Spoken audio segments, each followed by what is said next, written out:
சரியா சரியா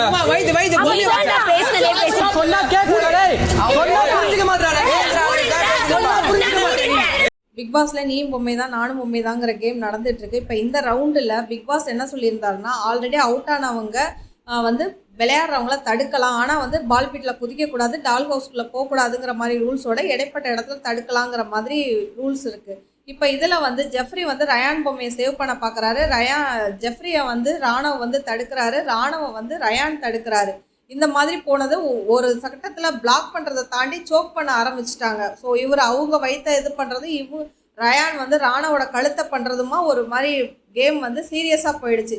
ஸோ இப்போ அதில் ஸ்டாப் ஆகி அடுத்து கலவரம் நடக்குது. ரயான் பொம்மை கடைசியில் சேவ் ஆகலை, எடுத்து வச்சுட்டாங்க. ஆனால் ரயான் ஒத்துக்க மாட்டேங்கிறாரு. ஏன்னா வந்து பால் பீட்டில் குதிக்கக்கூடாது, ஆனால் ராணவ் வந்து பால் பீட்டில் குதிச்சா என்கிட்டேருந்து பிடுங்கனா அப்படிங்கிற மாதிரி சொல்கிறாரு. ஆனால் ராணவ் என்ன சொல்கிறாரு, ரயான் தான் என்னை பிடிச்சி தள்ளி விட்டாரு அப்படிங்கிறாங்க.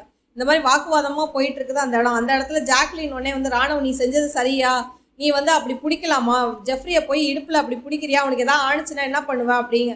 அப்போ அவன் என்னை கழுத்தை பிடிச்சானே, ரயான் வந்து என் கழுத்தை பிடிச்சானே, அப்போ அது என்ன, அதை பாத்தியா நீ பாத்தியா நீங்கிறான்.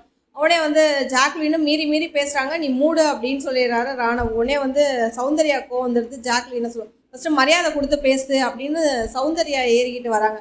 உடனே ராணவ் எனக்கு இப்படிலாம் பண்ண தெரியாதுன்னு தலையை அப்படி பண்ணி காமிக்கிறா. உடனே சௌந்தர்யா நான் இப்படி தான்டா பண்ணுவேன், என்னடா பண்ணுவேன் அப்படிங்கிறாங்க. உடனே வந்து ராணவ் வந்து ஜாக்லின்ட்ட சாரி கேட்டுடுறாங்க, நான் சொன்ன வார்த்தை தப்பு தான், சாரி அப்படின்னு சொல்லிடுறாங்க. இப்போ அந்த இடம் வந்து பெரிய ஒரு கலவரமாக வெடிச்சிருக்கு.